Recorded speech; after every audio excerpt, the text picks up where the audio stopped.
Hey everyone, today I really wanted to dive into the text-to-speech feature using the AI assistant inside of Storyline. And this allows you to generate some pretty high quality voices, which before was always a little bit robotic, but this new feature inside of the AI assistant just makes it so much nicer. So I wanted to make sure that we covered how to do that.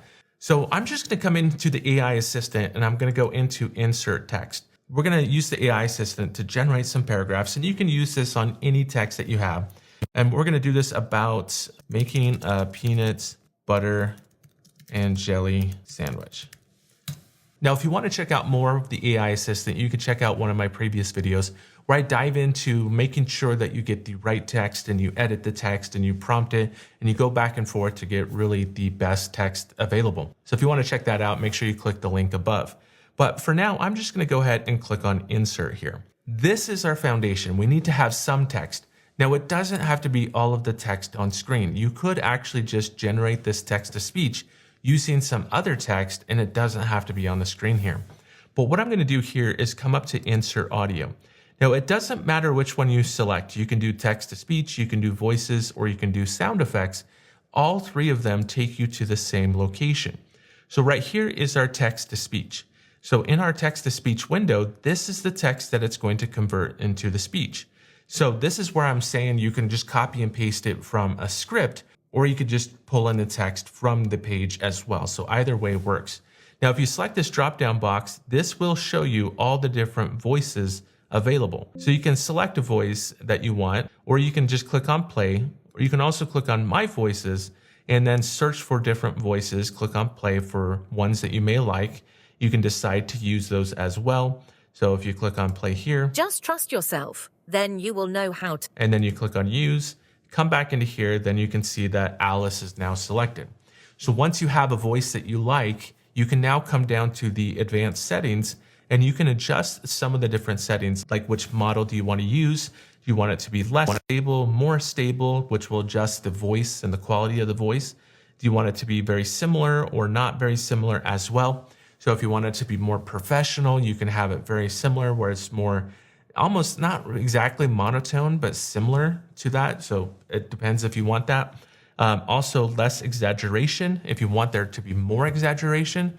So emphasizing your words, stuff like that, you can adjust that to have it be a little bit more personable or just varying. And that's exactly what I do is I vary my words and emphasize and exaggerate.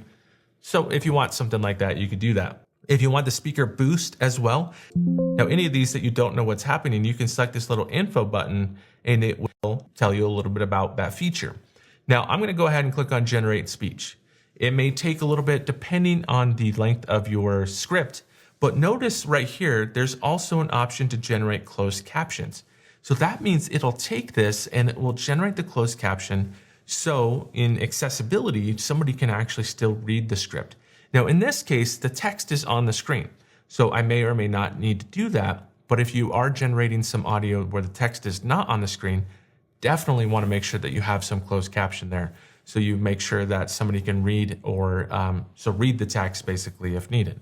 All right, so now at this point, I can either add it to the media to add it to my course later, or I can hit play to make sure that everything is sounding good. I can restore settings if I wanted to, but at this point, I'm going to go ahead and click on Insert. Now it's going to insert it to my timeline down below, and it just adds it to a track, which I could have this start right away, or I could actually have this start once you click on a button or something like that. So you can adjust the trigger in this starting. Because it's now an audio file, I can control this however I want at this point. But here, if you wanted to animate the paragraphs coming in at different times, that's one thing that I always suggest is because if your audio is talking about a certain thing, don't have all of your text there. Animate it in at different times and animate it in when its relevance and the audio is talking about that text. That's my preference. I'm not saying to do that for everybody, but that is my preference there. So if you wanted to start animating this, what you could do is come into animations, and then you could just, let's do a simple fade. But this is where I can then animate by paragraph here. So if I go to animate by paragraph, I now have this little twirl, this little drop-down box, and I have my different paragraphs. So as I'm listening to my audio, all you have to do is hit the letter C to add a cue point. And that will add a little cue point here, which makes it easy to then just right click and go to align to cue point. And then it just aligns your paragraph to that cue point. If you have an audio file with a couple minutes, this makes it so much easier so you're not having to scroll through the timeline and drag and adjust the actual paragraph to that cue point. Just a little bit of a trick, a little bit easier for you to be able to align and to animate different things there. Now, if we go ahead and hit play, watch what happens. To make a peanut butter and jelly sandwich, gather your ingredients: bread, peanut butter, and jelly. Choose your favorite type of bread, such as white, whole. So this just sounds so much better. It allows us to generate some audio files from just simple text, and it allows us to then animate to that. Now, voice is not the only thing that it can generate. We can also come into here, if we go into insert, we can come in and insert some sound effects. So now we can describe these different sound effects. Oh, I want a whooshing sound, or I want a ding sound, or something like that. So let me go ahead and just say whooshing sound. And then you can say, okay, generate closed captions if it makes sense. Automatically select the best fit. Or if you wanted to, oh, I only have a couple of seconds to do this, you can define, okay, I just want a couple of seconds here. You can also say, let's be creative, or follow the prompt exactly. You can adjust that dial. And that's really it. So if you click on generate sound, it's going to generate a couple different options for us. So not just one option, it gives us a couple different options that we can choose from. And then all we have to do is click on that option. We can hear the sound. Once you have the option that you like, you can go ahead and add it to the library, or you can just go ahead and click on insert. And then let's just align it to our first sound right here, or our first cue point.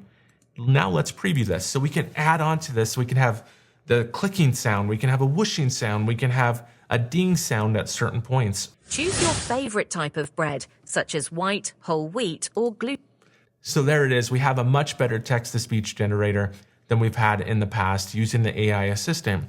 But we're also able to generate sound effects.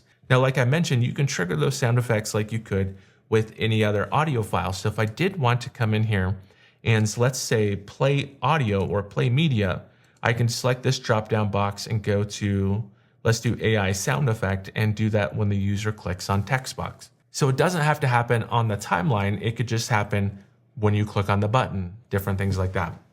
So I wanted to make sure that I covered some of that. Again, if you wanted to check out a little bit more on the AI assistant with text generation and image generation, you can do that. But I wanted to make sure that I covered the text-to-speech and also the sound effects inside of here. If you like this video, head on over to my YouTube channel, click the like button, subscribe to my channel, as well as hit the bell notification so you get notified of all future videos as they come out. That really helps my channel. It allows my channel to continue to grow so I can reach more learning developers like yourself to really help you become the best learning developer that you can be, to really stretch the tools and go beyond what comes out of the box. That is my goal for this channel. You can also check out all previous blog posts by heading on over to my website at learningdojo.ninja.